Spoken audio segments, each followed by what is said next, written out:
The Pokemon anime just revealed a connection to Ash Ketchum. After the airing of episode 95 today, the preview trailer for episode 96 ended up revealing something very interesting. In this episode, Liko and Roy will be travelling to Blackhorn City in the Johto region as they learn that a clan of dragon users who worship Rayquaza may know something about the legendary Pokemon. If we take a closer look at the Dragon Clan, we notice that they are dressed in the same attire as a very influential Dragon Master, this being Lance. With the connection of the clan being in the Johto region, we can automatically understand why they're dressed like this. However, despite the inspiration, the Pokémon Horizons anime has now raised even more eyebrows as to where it sits in the timeline and if this series is in the same universe as Ash Ketchum. Ash is a character who has met Lance on multiple occasions. Even though they didn't battle in the Masters 8, I wonder if this Dragon Clan will do a mad thing and possibly confirm something else. What if the Dragon Clan are upset about after what happened to Lance in the Masters 8 and how he lost to Diantha, and due to this, feeling inspired to be like him and mention how they won't lose to anyone like that. This could also explain why they instigate a battle with Liko and Roy to prevent them from wanting to know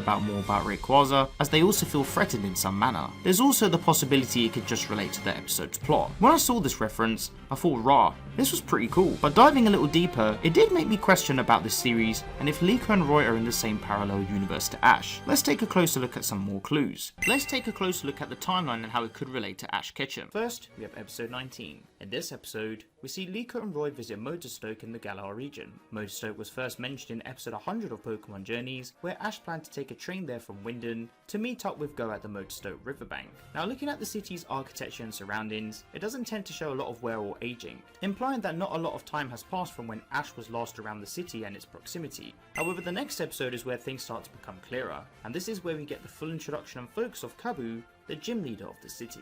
Kabu never made an appearance in Pokémon Journeys, however other Galar gym leaders such as Bee, Alistair, Opal, Piers and Raihan did. Depending on the continuity of this series and the timelines, this could mean that Ash and Liko are both connected in the same timeline due to the presence of these characters that are still representing the league. Looking at Kabu as well, he doesn't seem to look any different to what his game counterpart looks like in terms of age, implying that maybe not a lot of time has passed as to when Ash was adventuring.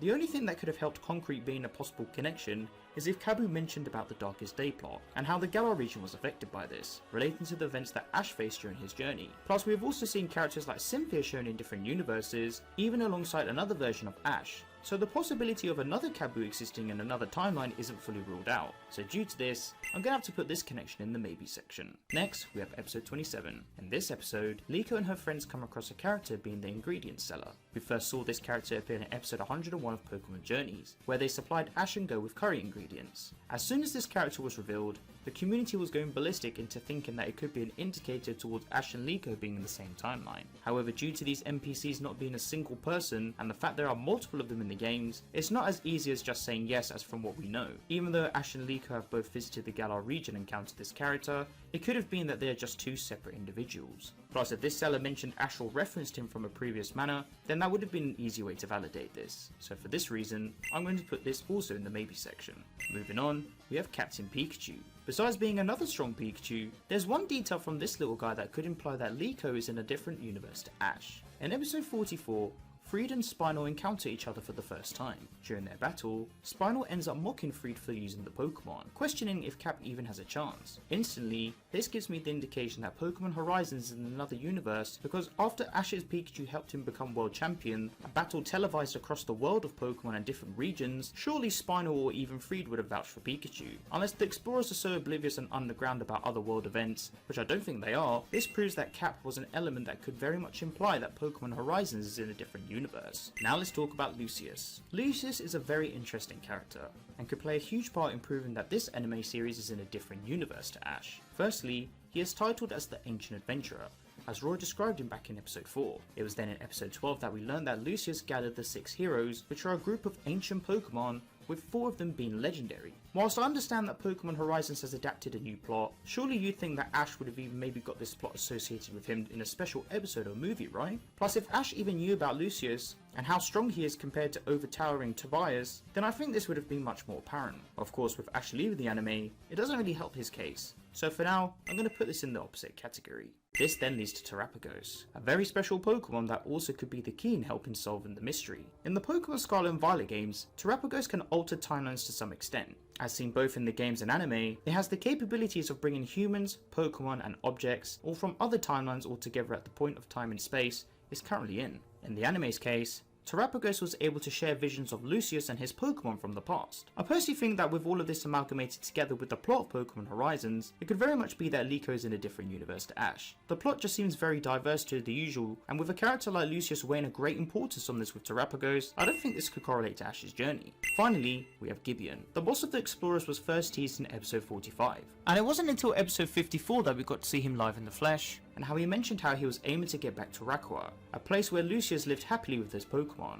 From this motive, I again think that this series is in another timeline, simply due to the previous points in relation mentioned about Lucius. I was also going to touch upon Gibeon's red core Zygarde, but there's still little to no information about how this Pokemon was caught. Of course, we've seen various Zygardes and shiny variants of legendary Pokemon in the past, relating to different timelines and realities, but it's best to wait a little longer for us to fully learn a bit more about it. Overall, the table shows that it's not looking good, Riv, and it seems this series is in a different timeline to Ash Ketchum. Horizons has shown little to no indication of Ash's profound effect as a character, and win as world champion. With everything mentioned before, it seems that there are many aspects that are unclear. The only alternative I could think of is that maybe Liko is having a separate journey to Ash at the same time as him. Picking up from last week's episode, the gang learns from Dot that the Exceed Center hosts training battles with individuals who use something called a Strong Sphere. Uruto ends up also arriving at the center, and after seeing the power of the Strong Sphere in action, the duo try to learn more about its capabilities. We can clearly see that the Recurium is causing the Pokemon to turn super strong, hence why the Swanna was able to defeat the Electivire with ease, a Pokemon that is supposedly meant to be having a major weakness against. Roy tries to educate Uruto about the Strong Sphere and what he saw back in Rakua, but unfortunately the young Donnie is not interested. Uruto has always been in Roy's shadow, trying to be recognized and even acknowledged, so the fact that he went against Roy's help is understandable. I was still worried if Uruto would use the Strong Sphere to try and go against Liko and Roy. So we finally also got to see the Explorer admins Sango and Onyx return, and to their surprise,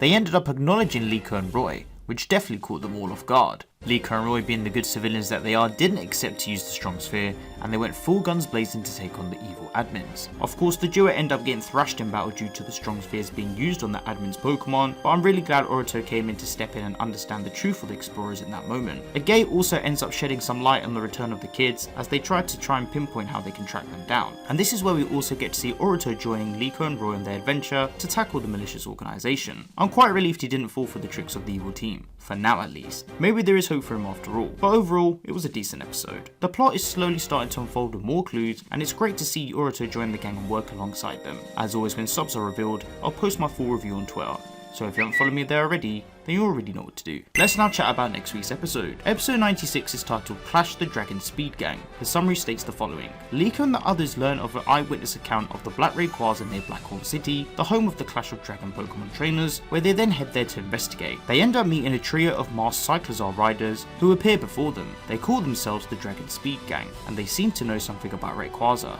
but they suddenly pick a fight with Liko and the others. Looking at the preview trailer, we can see Uruto being a pain as always before the gang encounter the Dragon Gang. It turns out that there will be another character of the day who seems to be hunting Dragon-type Pokemon, and maybe this is where the Dragon Gang mistake our gang as the hunters. There's bound to be some very interesting interactions to unfold from this, and like I mentioned before, maybe we could even get a big indication if the trio end up mentioning about their hero Lance and our hero Ash Ketchum. Episode 94 ended up revealing the truth about why the Rising Volt Tacklers broke up. After what happened to Freide, Murdoch and the older members stated that without Freide, the group would no longer have any purpose. They mentioned how they completed their quest at reaching Rakua with Pakugo, and that their duties were complete. I felt so sad seeing this, especially when Roy and Dot wanted to stand up for their group and to keep the morale going. But even Liko too mentioned that Murdoch and the others were right. Everything was complete, and there was no reason to keep the group going anymore. This is why they disbanded. I'm glad the trio are still trying their best to reunite the group back together though. We definitely need to see everyone return, especially Freide and the new ally being Ametheo. Okay, let's chat about our boy again. I have to say, Uruto was starting to scare me a bit. I had the theory that Spinal would manipulate him into trying to gain Rayquaza for himself, and with the power of the Strong Sphere, he could also join the Explorers. But thankfully our annoying boy came to his senses and managed to continue his quest with Liko and Roy for now. However, I still think something else could come from this. I don't know why, but I have a feeling that Spinal is just going to do something to Uruto and make him go against his friends. We know Spinal is seeking the last hero,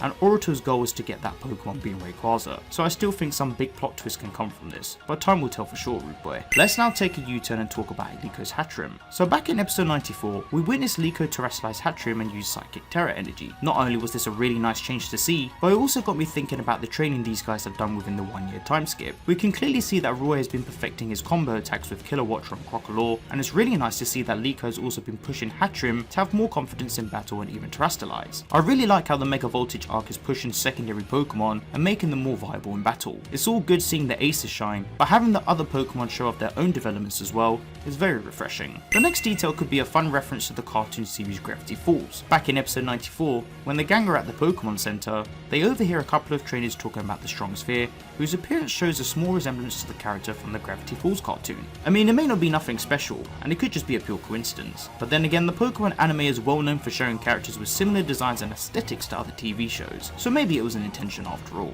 Let's now talk about Mollie. Mollie returned in episode 94, and she is the first Rising Volt Tackler member to appear after the 1 year time skip. Whilst her appearance hasn't changed as much, one big revelation to come forth is that she is the daughter of a Nurse Joy. Age is a big topic in the Pokemon anime, and we've even seen elderly Pokemon shown as well. But the fact that we got to learn that Mollie is the daughter of a Nurse Joy alone is something very huge. Mollie explained that she came from a family of nurses, and while she wanted to follow her own path of becoming a doctor and helping Pokemon, something we've seen her pursue in the series so far, having her mother shown is a great way to portray how much development she's had, including the origin of her career and family. Man, Pokémon Horizons is popping off, fam. The next arc really is starting to cement something even bigger for the series, and with all the details we've spoken about today, who knows what other revelations and exciting events are to come. Is this series in the same universe as Ash Ketchum? Will Liko and Roy find the other Rising Volt Tacklers? And most of all, will we see them win against Spinal? We'll just have to wait and see what go on. As always, be sure to stay tuned for more to come from this series. If you enjoyed the video, then be sure to leave the video a like, and subscribe for more Pokémon Horizons coverage and Pokémon anime content.